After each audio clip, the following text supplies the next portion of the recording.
This is the problem, lad. A lot of the celebrities, they have a voice. They do their music. What people don't realize, when you have a beef, these are real street guys. I will still pull up and spray and do what I gotta do. You know, Big Juke, you know, he did troll young dog people. You know, y'all, he laughed. The man was, telling them, I'm gonna pay y'all bill. I know y'all. So now you testing these guys' manhood.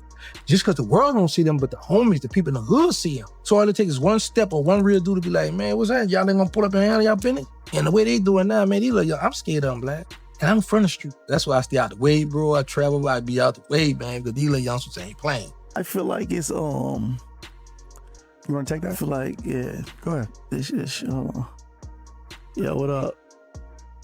Hello? I'm doing an interview right now. Okay. All right. It was Shorty. Yeah, I wanted to say hi, but I was just, you should I should have. Yeah. I've been taking risks my whole life. We took the highest risks already in the streets, you know what I'm saying? So some of these risks we taking now, I don't even look at them as big risks. You say you print money every day. Yeah. You lose some money, you get it back. We come from where the things you lose, you couldn't get back. You can't get time back from your freedom. You can't get your life back. We come from taking them type of risks. It's way easier to make the money than it is to save it. So to get to the million, one, you gotta know how to save. Because you could have made $1 million, but you blew it as you were making it. Right. So that's why I say it's way easier to make the money than it is to save it. To save the money. Most people probably have $1 million if their money management skills was right. You know what I'm saying? But they spending the money fast as they get it. You get a couple $100,000, you go buy a $100,000 watch. You spend half your money on a watch. Yeah, it ain't always about the money all the time. I got money. Really, when you in the same game, I think a lot of the young niggas need to understand that they're like, relationships and shit like that is way more important than money. Money comes and goes. You gonna spend that shit quick as you make it. You know what I'm saying? Right relationship lasts forever. I don't even fly private. You don't? Nah. I heard that. I can't afford it. I fly first class. Yeah, I heard that. I'm keeping my paper. Yeah, you said I can't afford it. Nah. Well, you can, but you can't afford it. Can't afford it like up here. I don't get it. You don't see it, huh? Nah. You're like, man, we all going to the same place. What about any of your artists? Do they fly private? I'm only fly private. Really? Yeah. Big Juke, the older brother of hip-hop mogul Yo Gotti, was killed in cold blood after leaving a funeral. Shots rang out in a Memphis parking lot in 2024, and within minutes, a man who had been the backbone of one of the city's biggest music empires lay bleeding on the concrete. But this wasn't just another tragic headline. A story decades in the making, involving family, loyalty, and a violent feud that has haunted Memphis for years, was unfolding. And as new evidence and courtroom revelations came to light, it suggested that the streets and the music industry were more intertwined and deadlier than most outsiders could imagine. To understand the events that led to that January afternoon, we have to go back to the rise of Big Juke and the empire he helped build, alongside his younger brother Mario Mims, better known to the world as Yo Gotti. Anthony Mims, known as Big Juke, wasn't just a relative of a famous rapper. He was the engine that kept the machine running, while Yo Gotti collected accolades, signed platinum-selling artists like Moneybagg Yo, ESTG, and Glorilla. Big Juke worked behind the scenes as a project manager, promoter, and talent scout. His Instagram wasn't about flexing or showing off. Instead, it was filled with posts supporting CMG events, artists, and the people making the label thrive. He was the connector, the facilitator, the man who ensured the business side of Memphis's hottest rap label never stalled. But in a city like Memphis, success often comes with a deadly price. And for Big Juke, that price would eventually be paid in blood. Enter Young Dolph, known legally as Adolph Thornton Jr., a rapper whose reputation preceded him. He was independent, loyal to his label Paper Route Empire, and uncompromising in his vision. In 2014, Yo Gotti approached Dolph with an offer to join CMG. The answer was a firm, public refusal. Dolph's reason? Respect, pride. He didn't want to compromise, and he certainly didn't want to fake allegiance. That rejection didn't sit well. A simple business disagreement soon escalated into a feud that would shape Memphis hip-hop for the next decade. By February 2016, Young Dolph released his debut album, King of Memphis, on the exact same day Yo Gotti dropped The Art of Hustle. The message was clear. this was no longer just competition, this was war, and the war didn't stay on record labels or streaming platforms. It went personal. Young Dolph released a diss track in 2017 targeting Yo Gotti and Big Jook personally. The music video included a Gotti lookalike being humiliated, a message that echoed throughout Memphis streets and trap houses. In a city where words carry weight, that message demanded a response, and the response came in bullets. February 2017 saw Young Dolph's bulletproof SUV sprayed with over 100 rounds in Charlotte, North Carolina. Miraculously, he emerged unharmed and performed that night, turning what could have been tragedy into triumph with his album Bulletproof and the single 100 shots. But the incidents kept escalating. In September 2017, Dolph was shot multiple times outside a Los Angeles hotel, the same hotel where Yo Gotti was staying. Though the LAPD cleared Gotti, his associate Corey McClendon was arrested, then released. Violence was no longer just an industry rivalry, it was personal, strategic, and lethal. Behind the scenes, prosecutors later alleged Big Jook had been keeping score. Court documents revealed that he allegedly offered $100,000 for anyone who could silence young Dolph, $50,000 for Dolph's cousin and second-in-command Key Glock, and smaller sums for other Paper Route Empire associates. What was supposed to be a music business feud had transformed into a deadly, organized street war, complete with hit lists and contracts. By the time these documents came to light, the story had already claimed lives. November 17, 2021, became one of the darkest days in Memphis hip-hop history.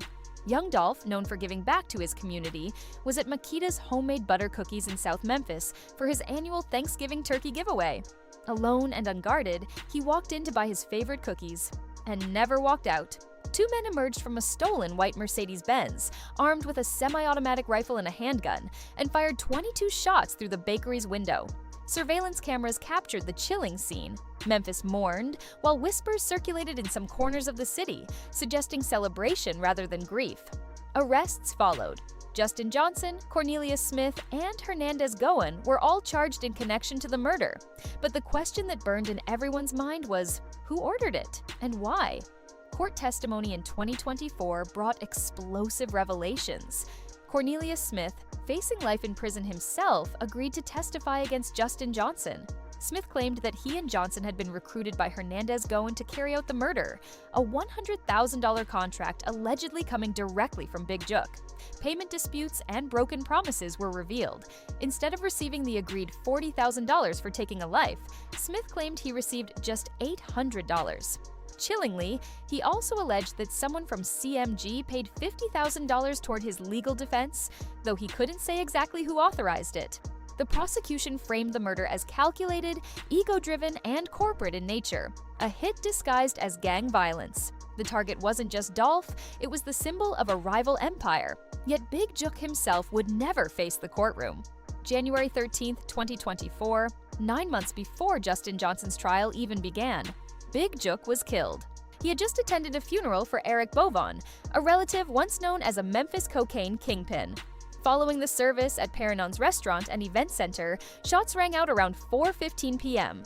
Police found Big Jook with multiple gunshot wounds. He was rushed to the hospital and pronounced dead shortly after.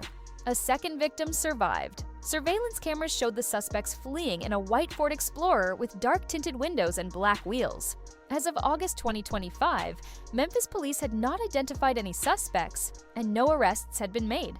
In a city full of cameras and witnesses, how could the murder of such a high-profile figure remain unsolved?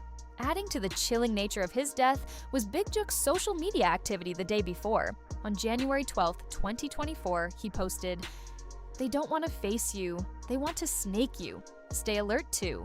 Stay alive. Watch your back at all times." 24 hours later, he was dead. Was it prophecy, threats, or simply the awareness of a life spent in constant danger? Speculation continues to swirl, especially given the allegations surrounding his involvement in young Dolph's murder. Social media in Memphis reflected the tension. Posts from Paper Route Empire associates after Big Jook's death appeared to celebrate rather than mourn. Some were cryptic messages about dolphins, seasons, or vengeance. Others dismissed it as typical online noise. Yo Gotti himself has remained largely silent, avoiding public statements about his brother's murder or the trial allegations. CMG has not commented on claims that it covered legal fees for one of the shooters. Observers argue that his silence could be either a strategic legal move, private grieving, or something more troubling. Funerals in Memphis have become high-stakes operations. Big Jook's service saw helicopters circling overhead, snipers on rooftops, and an overwhelming police presence, a stark reminder of the environment he and his family navigated every day. Even music industry veterans like Rick Ross have called for an end to the violence, urging communities to put the guns down and focus on building rather than killing. But for many, including those in the streets, these cycles of retaliation seem unstoppable. In Memphis, hip-hop and violence are often inseparable. Young Dolph is dead, Big Jook is dead, Justin Johnson will spend the rest of his life in prison, and the question remains, who's next? The human cost is staggering. Countless lives, grieving families, and unfulfilled potential hang in the balance.